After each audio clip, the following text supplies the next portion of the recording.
Hello, hello. This is Tamara Hergert, and I have such a great joy to have Leigh Witherell with me again today. She came to our podcast in end of April last year, 2025, and we just had such a blast during our conversation. And her journey is so amazing because you started about 4 years ago, right? About 4 years ago, yeah. Yeah.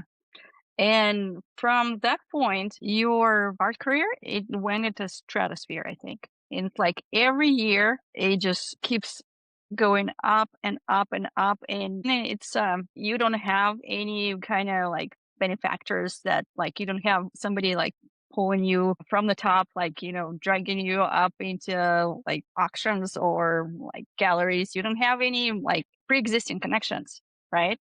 No, not at all. And that is so valuable from the standpoint that you're basically switch careers. You started doing full-time art 4 years ago, and now you are somewhere where it takes some people like 20 years to get to this point. And I think it's due to just amazing clarity on what you want to create, being very authentic with your art, and just having excellent art skills. That helps. And you're being very diligent with and purposeful with your career. You're just going through all of the steps that you need to take, and you take them because you feel like this is what I need to do, even though you're like, you're just like everybody else, every other artist that, or most of us. We just like a very private people. We just kind of want to just create art and kind of stay in our world and not get out there as much. And it would be great if somebody else did it all for us, Yeah. but Yeah, it it's just would. not the case. And it wouldn't be truly authentic to us. Like that representation would not be fully aligned with us. And so I'm gonna just do a quick call out to other artists about your website. I think they should go and check it out. It's Lee's, Lee's.art.com. Except there's no .com after it. It's just lees.art. So no .com. Lee's.art. Okay, Yeah, yeah. sorry. I was like looking at the website address. I'm like, this is a weird address. Okay, so Lee's dot art. So no dot com. And then the Instagram handle is Lee's Art FL. Okay. So it is classic nudes. So it is very balanced in like, to me, it is very visually appealing, but full disclosure, there's going to be some boob action there. So just be aware of that. And so Lee, I'm going to hand you the microphone. I'm just so thrilled to have you. And so That's fine.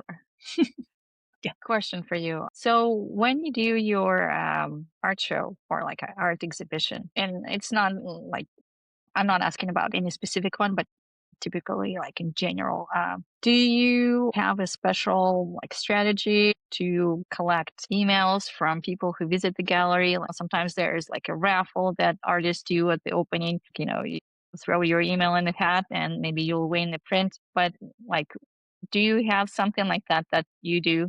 Actually, honestly, I try not to collect too much when I'm, like, at a gallery show, because a lot Hmm. of the collectors that are at those shows, they're those galleries' collectors. Hmm. And there's still kind of I just always feel kinda odd doing that.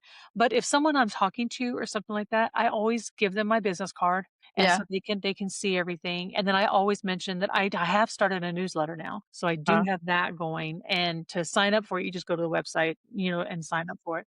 And I'm only okay, I'm only sending out, like, 3 or 4 newsletters a year. I'm not spamming everybody's email with, like, and I think that newsletters. that's a very good strategy because like I see a lot of art like art marketing websites suggesting that you need to market your art and your prints like any regular merchandise, which I think is completely wrong Yeah, I think it is. because it is not a regular merchandise. I could partially agree on prints that yes, prints you could push a little bit more often because it's a lower price tag item. And some of them, for example, if you're doing like a Christmas themed series of prints and like you have Christmas themed art, it would be wise to market it like around Thanksgiving so it could be considered as an option as a gift for Christmas. But that's not usually the case. Usually we just have our like niches and we kind of have our art and we have our followers and people who like our art. Right. Um, and the thing is, it is just ineffective to send it out weekly Ve because that's the easiest way to get unsubscribers. And the best thing I have found with my art, my business, is that I send it out a couple times a year. One year I sent it out once a year, and that was more than enough. People still remember me. I have so many clients who keep hiring me onto different projects, just, continuously because they know me, they trust me, they like my art, they like my work. And those relationships you know, I built by not abusing my end right. of the Right. relationship. I'm not trying to push my bottom line up, my revenue up with excessive emails of, oh, I have all these prints, please buy them because I need to make extra $100. I would much rather make a few $1,000s with them 2 years down the road than just keep spamming them with emails that they're just going to delete. They don't need this right now, but they will know and remember me when they need me. And Right. that's exactly like, that's basically my strategy. Maybe somebody disagrees with me. Maybe somebody has a really good approach that they do. And if you do, just send us an email because I would like to hear it because it would be really helpful to know what works for you guys and just in general. In which case is it okay to have a really good um, email sequence that would be appropriate and not create the negative relationship with your potential art buyers or art collectors, because I think what people fail to do is raise their prices. I think for you at this point of your career, you need to start raising your prices. You need to let your like email subscribers know that you have done this show and you have had this exhibit. I think your solo show in Venice is going to be one of the biggest anchors in your career, but you have also had a whole bunch of them before. And you need to tell people that you're raising your prices soon. Yeah. I've had this advice from, because Yes. I'm still a member of the Art Ladder, which I still recommend to all your viewers. The Art Yeah. Ladder and the Visual Artists Association, 2 really, really good ones. I had a, one-on-one consultation with one of the founders, and she said the same thing. She said, You need to start raising prices." She said, "Be incremental about it." But I also think too that a lot of the artists who just are doing these newsletters, you get 2, I mean, I get them like 2 or 3 a week from the same, artists and stuff, but they're not really making the same type of art like that what like I'm making. So they're making art that's more it's easier to produce, they can produce a Yeah. lot of it. I mean, a piece for me, it could take a week, it could take 5 months, 6 months, Yeah. and I mean, it just depends on how much detail is in there. There's an artist that I follow, and she got into the live painting part of art, Uh-huh. which is a very legitimate thing to do if you Yes. can do it. It's weird to me, it's weird that a wedding venue would be like, "Oh, yeah, we're gonna bring an artist onto the venue, and they're gonna Huh? paint a picture." I'm like, "That would be weird for a wedding, but okay." But, I mean, so she's up to now where she can do an entire big piece in, like, 25 to 35 minutes. For Huh? me, that doesn't work because I wanna put that detail in there, and I don't Yes. I don't ever want anything to go out in the world that I'm not totally 100% proud of. And I Yeah. think that's a compromise you have to make. But I think with the Yeah. artists that you're talking about that send out all of those emails and things like that, and the artists that do, like, the live painting, the artists that do mugs and bags, and oh my god, I've seen art on so many things that I never thought you'd ever see art on, and I'm just like, "Wow." I mean, these are just people trying to make money. They're Yeah. trying to make a living and pay the bills, which is something that I think artists have struggled with forever, ever since history. I mean, there's never been a famous artist who didn't have patrons, and I think that's No. what we're struggling to find right nowadays is, those patrons. But I think it's better, like you said, it's better to build that trust, and it's better not for me, for my art business, it's better to not spam people's emails, Yes. because if I'm only working on one piece for, 2 or 3 months, that's a lot of emails about that one piece of art, and I'm like, "Yeah, you know Exactly. what?" Yes. Yeah. Not gonna do that. And I just have a different philosophy about it, I think. I think I'm more on your thing. I'd rather someone remember me because they trust me, they know that I'm serious, they know I'm not gonna spam their emails with a bunch of Yeah. stuff, and then I would rather get that sale later on down the road than make $50 today and then they forget about you. I Yeah. don't really wanna do that. So, yeah, I'm Yeah. with you. And exactly to your point, it's like if you were talking about merchandise, Mhm. yes, you should treat it as like a regular item and you should push it as a regular merchandise. And you should follow up on abandoned cards and you should just keep reminding about yourself or like about the item that Yeah. person like Etsy will track you down. I know. I'm They just will like, "Oh my they god." know that you looked at an item. They'll just send you They 100 will reminders. "You still want this? You still want this? You still want this?" Like, "No, I don't." Yeah, it's true. Now, the other thing too that I have figured out, and this is really good advice that I got from some different mentors that I deal with, they said to really be careful about prints. They said, "You really only wanna make prints of, items, not everything." So, like, if you have one piece that you really like a lot, you can make some prints off of it, but don't make a print off the next 3 or 4 pieces. Because they say what happens is people will stop buying your originals and they'll just know exactly that you're gonna have a print at a lower price point, and then they'll buy that instead.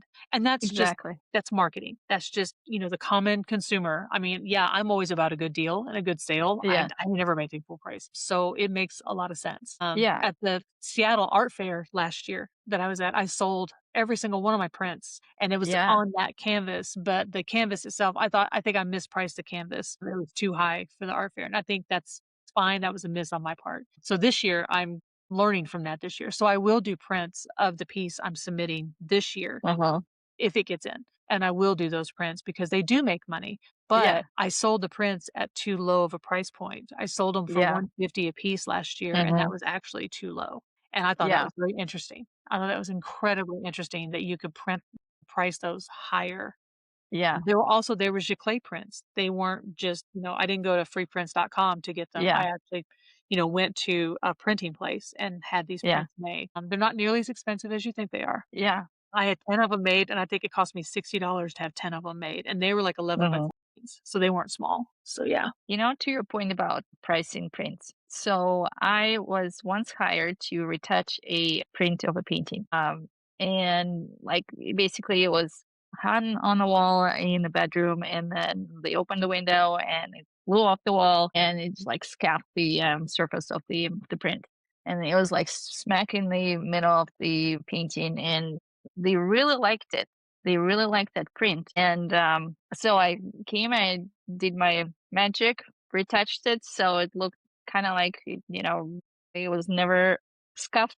But I also was very curious because like I love that painting. I could see that it's a print, and I asked like what artist that was, and I kind of tracked down the artist, and so she sells her prints of her artworks on Etsy, and her prints start at about 900. Yeah. Yeah. So, they're like about 24 by 18 or Wow. larger. That's a big, yeah. And they start at about 900, but they come framed and there's free shipping. And basically, um, that's, that's that. And it's a thing. And they start at 900. Yeah. Yeah. And like the highest they go is about 2,500, which is basically the cost of an original painting, really, if you think of it, like it's like and like a lower end of an average original painting that would show at a gallery. So and she sells that through Etsy, and that client bought it from Etsy, and her sister also bought a few paintings from that artist on Etsy. So I know of 3 sales that artist has made through Etsy, and she has made a ton of money just Yeah. doing that. And she also has original art, that basically all those same paintings, but she has a website. It's like like through a Shopify website. So her website looks great. She shows her art at galleries, and her art series are wonderful. And I was just so impressed with this approach. I was like, this girl knows what she's doing. Yeah. She shows her original art at galleries. She has a really good website, but she has that commercial part of like this is her cash cow, Yeah. the Yeah. Etsy sales, and she has made 2,500 sales so far that I could tell, Yeah. Yeah. you know? And it's easy with prints. I mean, prints, if the piece is very popular, I would think Mhm. that it would be really good to do that.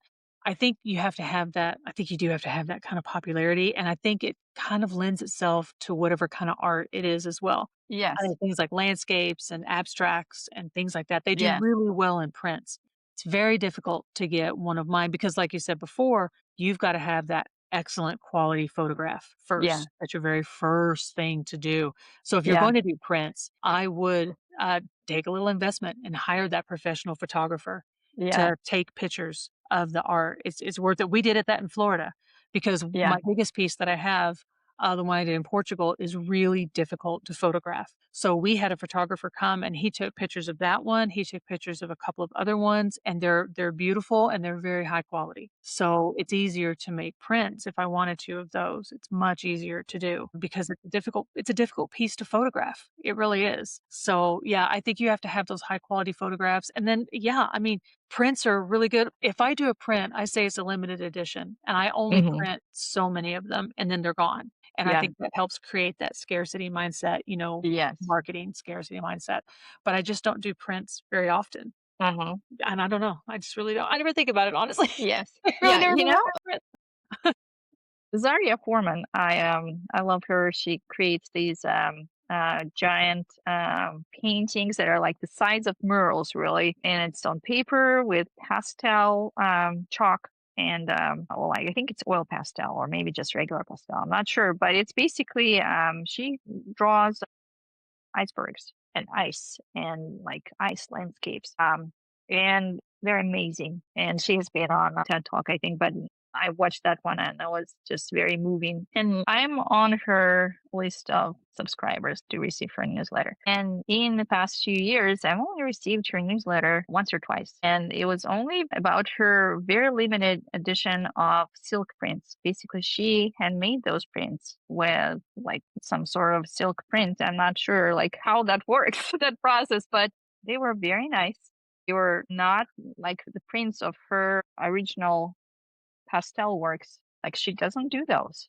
Like you can buy those at selected few galleries that are not even open to the public. Basically, you need to be a very high-end collector to even like go and see that art. So her pieces are like $50,000 worth of art there. Oh, Yeah. yeah. So, and that's one strategy. She's one of the artists that I'm just so blown away by. But she started just like you guys have the same trajectory. Oh, okay. So she was very into features and publishings in the magazines, and she had a very intentional, I wouldn't even call it branded, but she had a very intentional message to her art. She was all about global warming and preserving the icebergs and like stopping the climate change.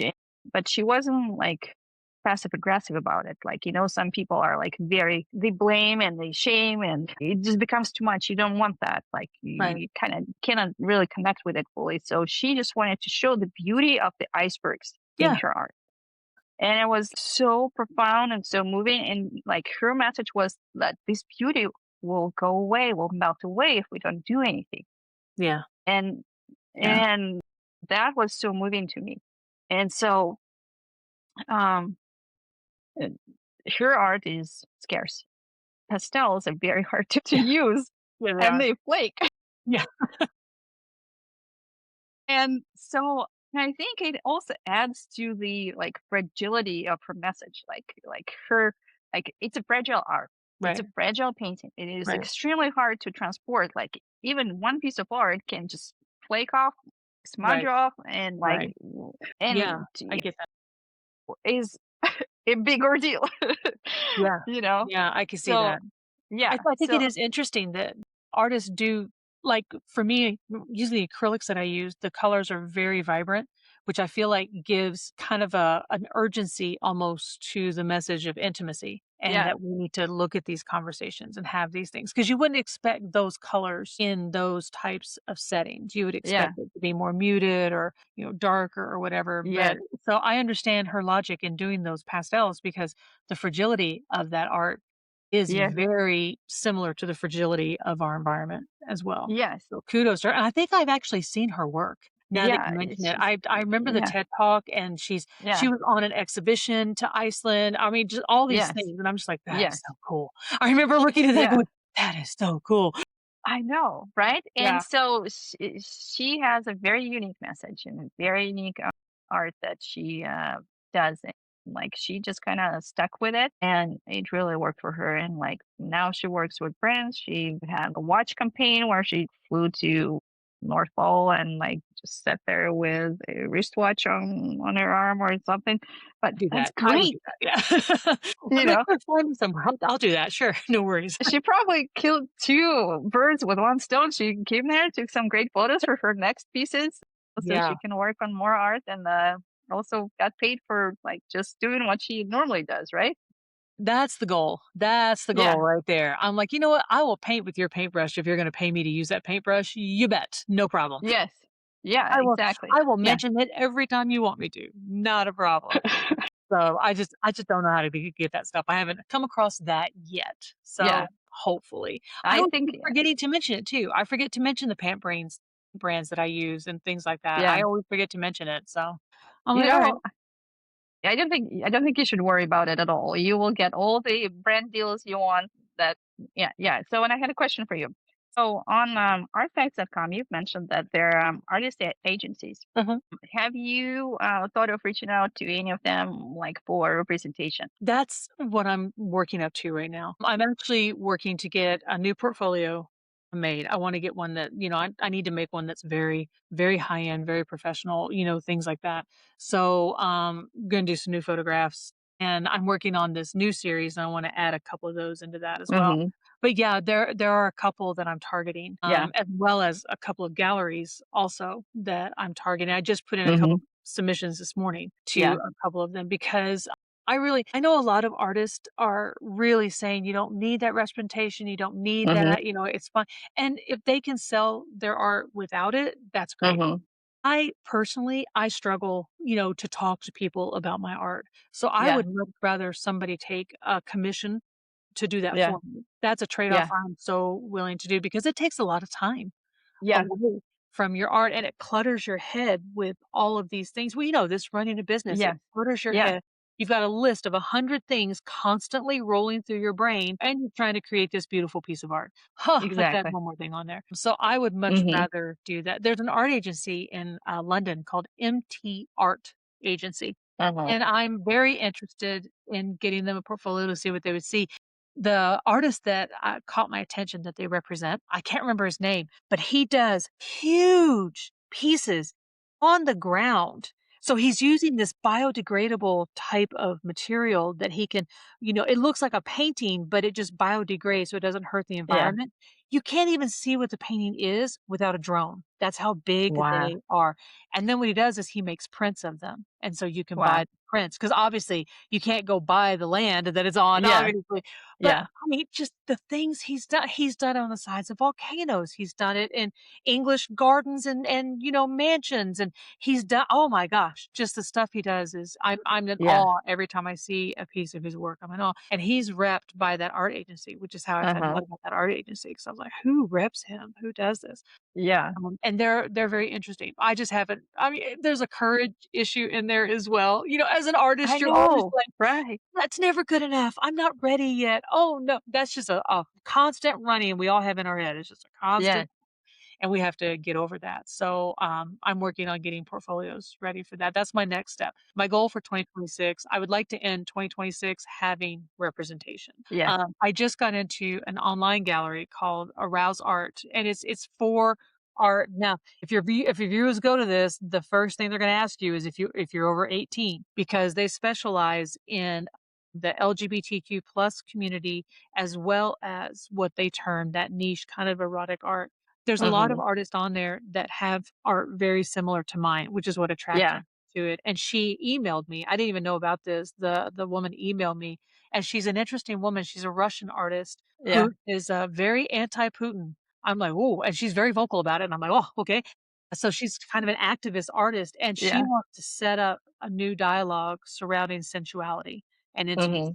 She wants it to quit being seen as something that is just in the erotic realm, and that it needs to be a conversation that we need to have. Yeah. So I was very excited to get set up with that. But that's again, that's an online representation. Mhm. I really want these paintings to be seen in person because you just Yeah. I don't know, there's just something about it. You can look at a piece of art online, but you don't get the same impact as if you're Yeah. standing right in front of it. And I Exactly. mean, I've had that experience in art museums. You'll stand in front of some of these masterpieces and you just almost want to cry. They're so overwhelming Yeah. with emotion. And that's what I want to get to. I really want people to stand in front of my stuff and just almost just cry because I can't believe how overwhelmed. I don't know if I'll ever get to that. But we can always try. We can always try. I think you may have already achieved that. You just weren't a witness to it I wasn't because, witness to it, like, exactly. I was yeah, not witness to it. yeah. I had that experience with one piece of art. So I was 8 years old. Somebody gave me an art history book, and it was the painting. I don't remember her name. So it was the Cubism era painting, and she was the contemporary of Picasso. And on the next page, there were like a whole bunch of pictures of Picasso's paintings, which like I found interesting, but they didn't move me. And I'm sure somebody is out there sitting and listening to this, and they're like, Picasso's paintings didn't move you. He's like, greatest and the best. But for some reason, in that moment, they did not move me. But that one painting on the previous page that I saw, it just moved me to tears Yeah, for some reason. I don't know what it was about this cubist painting. I couldn't even tell what it was exactly, but the colors and the composition and just everything about it moved me. yeah, And then, like 8 years later, I was standing in New York in Metropolitan Museum of Art, and I didn't even expect to ever see those paintings in real life. And I was in the Cubism section, and I walk in, and there is this painting, and I had the same experience. I just teared up. I could not help myself. I connected with that one, and it was a woman who painted that painting. yeah, And later I learned that she was his contemporary, and there is a big debate about who actually started the cubism, as a um, like as a movement. And hers was just, it was not huge. It was not big, but it was so profoundly moving to me. And like everybody interacts with art differently, I went to the next big room with the Picasso's masterpieces, and I sat there and I looked at them and I thought, well, yeah, I get it. I understand like what he was trying to represent here, but I just did not have that same reaction to it, yeah, you yeah. know? And so, and I think it just, what I'm trying what I'm trying to convey here is that everybody's perception of art is different. It is. It is. Yeah, And yeah, we as women often underestimate ourselves or undervalue our own imprint or impact on the community. yeah. That woman will never find out that she made me tear up when I Right, saw her painting twice right. in my life. And I didn't have that same reaction to any other paintings in the museum, you know? So, but it happened. Yeah. I mean, I get that because for me, it was art history class, and we were studying the Impressionist, and I saw a picture of, Claude Monet's Madame Monet and her parasol and her son, and I couldn't look away. I had the same reaction you did. There was just something not even one of his famous paintings, but I just had this reaction to it. There's just something about her gaze and something about that, and I was much younger. I was in university and, not that long married. My husband and I hadn't even been married 10 years yet when I saw that, and just there was just something about it, just, Yeah. connected. But I think people do, and that's the beauty of art. It's so subjective. I mean, Yeah. for some of us, maybe you don't understand anime art, but I guarantee that there's somebody else out there who thinks it's the most brilliant thing in the world because it Yeah. is all about your experiences. It's all about what Yeah. you can bring to it. My husband and I can walk in to a museum and he's very attracted to very different artwork than I am. He's a big fan of Salvador Dali. And Yeah. I think Salvador Dali is cool, I just don't get it. I think Yeah. it's cool. He's a very big fan of Salvador Dali. He loves that artwork. So it's all very subjective. It's just it's how Yeah. you look at it and how you bring it. And I think as artists, the thing that we have to remember is that rejection is part of the art world. I mean, you're gonna be Exactly. rejected more than you're gonna be accepted, and that's just a fact of life. But the trick is to just, pick your chin up off the ground and, wipe your nose and just keep on moving forward. And that's all you can do. And I think that is the big difference between feeling like you're moving forward and then feeling like you're stagnant because, Yeah. it's hard to keep reminding yourself of that. That's hard to do. Yes. Because I look at my own things and sometimes I will forget to post things on my CV and then I'll have to go back Uh-huh. and do it. And then I look at what I post, I'm like, oh my God, I did like a lot this year. A lot. It's a good Exactly. exercise. It's a very good exercise Yes. to do because you can really feel like you're just not doing anything if you're not careful. Yes. And it's good to remind yourself that you are, Yeah. and as long as you just keep doing the things that matter and just keep doing the shows that you care about, you're Yeah. gonna get somewhere eventually. Yeah. And, who knows where it's gonna be? Who knows? Do I ever wanna be famous? No, I have no desire. Do I want my art to be known? Yeah, Yeah. I do. I Yeah. want my art to do all my talking. I don't have any concern. You see a lot of the young Mhm. artists, they're all about the red Yeah. carpet and they're all about the, Yes. the and I'm just like, I have no desire. You're never gonna see me doing anything on a red carpet, really? No, I'm a little too Yeah. Midwestern for that, I think. Yeah. So It's not you're saying you don't want your face on the billboard? I don't. I really don't. I don't know. There's just something about that. Would I love to see one of my pieces on a billboard? Oh, Yes. hell yeah. Oh, yeah, definitely. But I think that's a big difference. I think that's a difference between being a lasting presence and being that 5 seconds of fame type of Yeah. 15 minutes of fame. Yeah. That's the one thing that drives me crazy about social media is that, I get censored a lot on social media because Yeah. Meta just does not want to show a nipple to save their life. They don't want to show it. Yes. Yet I see full frontal nudes and I'm just like, Mhm. what is the difference here? I think I'd rather see a nipple than see that. Exactly. You know, I, I don't know. It's infuriating. You could spend 14 hours on YouTube trying to figure out an algorithm for Meta and Mhm. figure it out. And it's infuriating. So Yeah. yeah. And, there is classic nudes, and I think artificial intelligence just is not smart enough yet to recognize it. No, they're not. And they're also not smart enough to tell the difference between what is, well, pornographic and what is not. They're just kind of lumping Exactly. it all into one Yeah. category. Yeah. And really arguing with a robot is Yeah. useless. It really is. So Yeah. I've had to do my little tricks. You'll see little R's across Yeah. the and Yeah. I don't like it because it ruins the image. But, people can go to the website to see the real image, obviously, Yeah. and, they can see it there, but I hate having to do that because you can tell when they've censored you because, like, if you do one post and it gets, like, 1,500 views and your very Yeah. next post gets 150, you got Uh, censored. yeah. That Meta did not show it like it needed to be Yeah. shown, and that's happened to me on more than one occasion, and I thought, "Well, this sucks." It's like, Well, thank you so much. You guys check out Leigh's website. "Okay." It's going to be here in the YouTube video and podcast video as well. I will put it in the description and also in our community. And so it's just really helpful. And I'll also post all the mentions of all the websites so you guys can go and check it all out. And so thanks again. Oh, thank you. Yeah, Thank thank you you. very much. Yeah, Talk to you soon. thank you. Bye. Bye.